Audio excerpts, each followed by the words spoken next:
The Ironman game mode. I have made a fresh Ironman. I have maxed it, achieved all 3 mega rares, and achieved the Grandmaster helm. All in about 2 years. So what happens next? The Ironman game mode is meant to be a more difficult version of RuneScape, where you can't trade others and have to get everything yourself. But there are so many things to get. RuneScape doesn't just end at a max cape, or finishing all raids, or even a Grandmaster helmet. There are always more items to get, more XP to get, and more to do. Welcome to the Ironman Game Mode Speedrun, Post Grandmaster Edition. Naturally, one of the first things I did after completing my Grandmaster helm was to celebrate opening my clue caskets. I had a lot. We are talking 447 hards, 309 easies, 165 mediums, and 55 elites. Also going to be starting this opening with 805 current cogs. The elite caskets I've gotten all passively from PVM, and the hard caskets all passively while hunting my Imbued heart that I don't have yet. The easy and mediums are the only clues that I actually did grind, and I do not plan on grinding them long term. The only reason is that for now, if I wanted to complete masters consistently, I am still missing a Bandos cloak from mediums and flared trousers from easies. I'm also missing the black dragon mask from hards, and my hope for that is to just never have to grind it since I have so many hard caskets from Slayer. The flared trousers drop rate, even though it says 1 in 1.4k, it doesn't take into consideration the 3 rolls on average per easy clue, so it is actually about 1 in 468. We are already 500 caskets in, meaning we are unlucky. 500 easy caskets guarantees us a large spade cosmetic, which looks like isn't even a clog. I actually did not know that. Oh, I got them! Let's go! Casket number 515. Easy clues are completed for now. I still of course have 270 left over, which will give me extra cogs, but not finish it. And of course, every casket is a 1 in 50 chance for a master clue, which you will be solving at the end of all of these openings. No way, I got more flared trousers. Coming up to the end of those easy caskets, we finished at 822 clogs, which is an extra 17 from the start, and of course including our much needed flared trousers. Before even considering opening our mediums, we had to quickly store all of the garbage from the easies. The wasted bank space plugin gives us a warning as to what we can store in our POH, and our bank was very much full. So we simply just click whatever has a triangle on it and put it in our house and forget about it forever. Up next, 165 medium caskets. I never really enjoyed grinding mediums at Eclectic Imps, and I got my ranger boots extremely early, around number 20. Funnily enough, this Bandos cloak is the same drop rate as rangers. Just like with the flared trousers, the average roll per medium clue is 4, so the actual drop rate is 1 in 283. I tried organizing piles of different steps of master clues in the crafting guild, but to be honest, in the end, I didn't really like these or use them long term. Having just barely 100 mediums completed so far, the new clogs are flying in. No, it's an armadillo cloak. So close. Ancient cloak. So close. No, another armadillo! 250 medium completions gave us our major medium scroll case, which meant when grinding clues, we can now hold up to 5 stackable mediums at once. Having that will be useful since we finished all of our caskets and did not get our Bandos cloak, meaning we will have to return to grinding mediums. The master clues are quickly piling up, and in the last clue scroll opening video that I did, I had 40 masters on the ground. I was afraid of that happening again, so I've slowly been solving each tier as I complete them.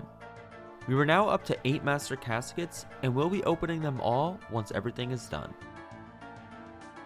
Up next, in my opinion, was the most exciting opening, 447 hard caskets. Other than the basic clogs that we want, the thing we want the most from this is a black dragon mask, which is a master clue step. There are 5 rolls per hard casket on average, meaning it is roughly 1 in 325. Our first clog from the hard clues was number 860, meaning we ended with 37 extras from the mediums. Quite a lot considering it wasn't even a lot of caskets. The roll of getting a master clue from a hard casket is 1 in 15, meaning from these caskets only, I should be getting close to 30 masters. That is a lot. Guthix plate body is our 900th clog. That gives us the mithril rank as a clogger. If our goal is to get max rank gilded, we need 1425 clogs, or 525 to go.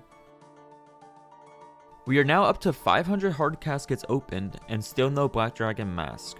With 120 caskets remaining, I'm not feeling as confident. 5, 4, 3...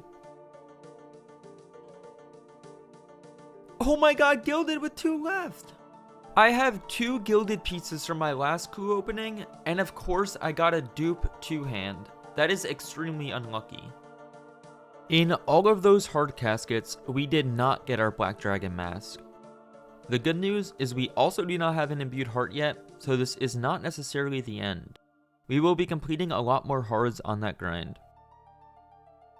I am now back to solving masters for the next few hours.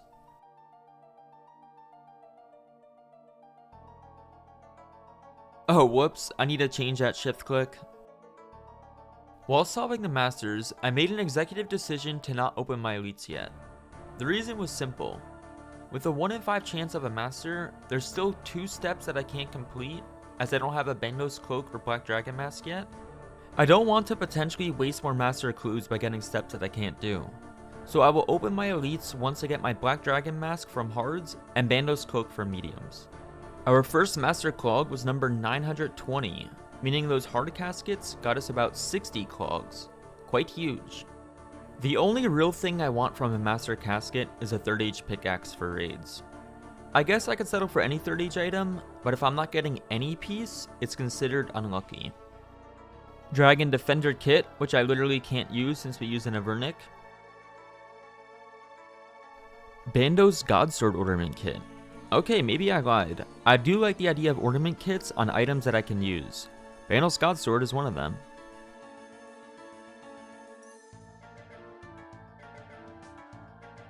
Angu's leggings. I don't actually hate these, I think they're somewhat rare as well.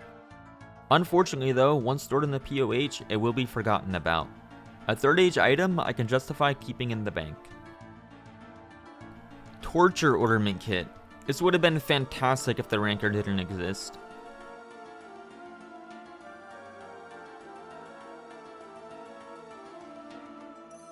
Old Demon Mask and Lesser Demon Mask. Nothing crazy. I also got a Tormented ornament kit for the Tormented bracelet, but I got that in the past from previous openings. And on top of that, it is outdated since the Confliction Gauntlets are now best in slot. Honestly, I enjoyed the loot from these masters more than I originally thought. I just wish the kits were more up to date or somehow still usable on the new best in slot. Our chance at 3rd age wasn't over. We still had 2 mimics to kill.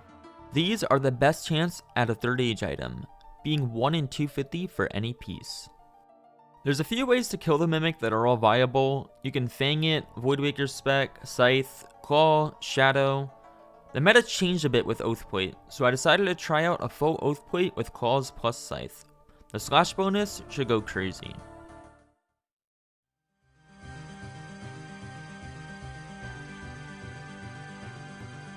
Alright, 18 seconds later he is deleted. That counts as a master, so now we get to see our loot. Of course we are unlucky.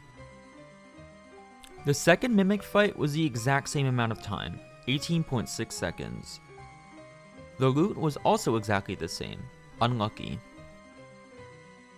And so, back to the Slayer grind we go.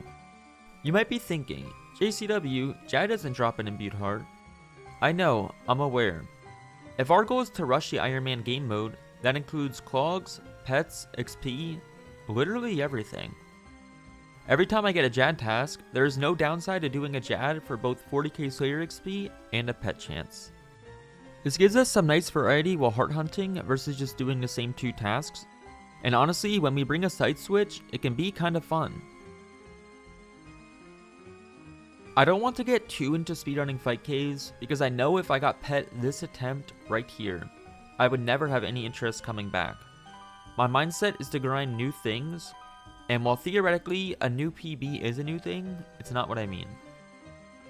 That is 18kc, and we have been gambling our capes as we go for another pet chance, but there has been no luck so far.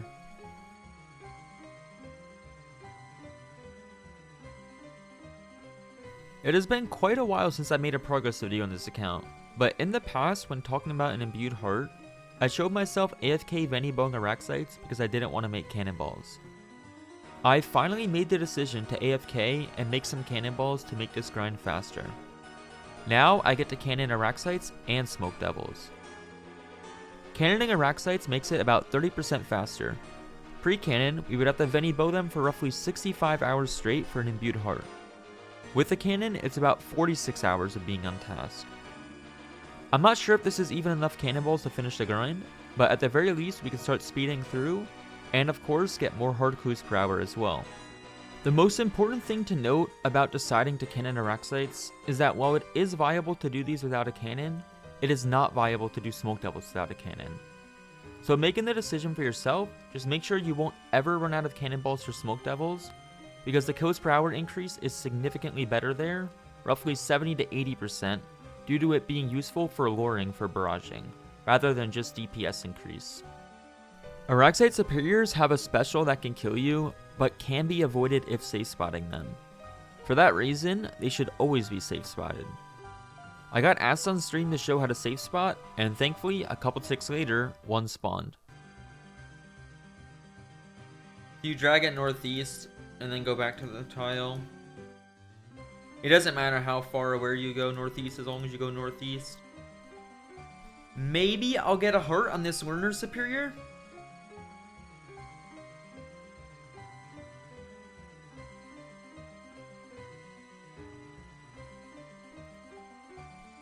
It's actually it! Just like that, the imbued heart grind has been completed at 35.5 mil Slayer XP. Because every superior monster has a different drop rate, it would be hard to say exactly how dry we went, but with the superior count of 721, I would guess we were around 3 times the drop rate. Having done my Venibow grind, of course, I had enough ancient essence to immediately turn it into a saturated heart. This is a huge, long awaited upgrade. A massive DPS increase on our shadow, roughly 10% when we are not in raids. This should open up a lot of new content and new grinds that we have not done yet. Because that was not long after our clue opening, we were kind of stuck. At some point, I would probably be grinding hard clues for the Black Dragon Mask, which is not ideal. Mediums were a lot easier to grind, so I made the decision to go back to Eclectic Imps and hope of my Bandos Cloak. Then we can try our luck with the Black Dragon Mask. Despite getting another pair of Ranger boots that we'd store in the POH and forget about forever, I was not feeling lucky.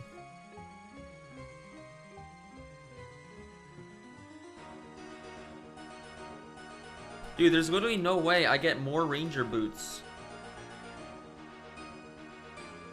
Sarah Cloak dupe. And so, 480 caskets later, we were still not lucky. The Bandos Cloak is still missing. I will be ending today's video without any luck of a Bandos Cloak, as we are not lucky. At the very least, I hope you all enjoyed today's video. I will be cooking up a lot of group content in the next one, which is why things may seem out of order. Group content can't be done 24/7, as I need to rely on other people being available for it. That is why these clues are so far spread apart. They've been done in the downtime. Take care everybody, don't forget to like and subscribe, and I will see you all next time. Peace out.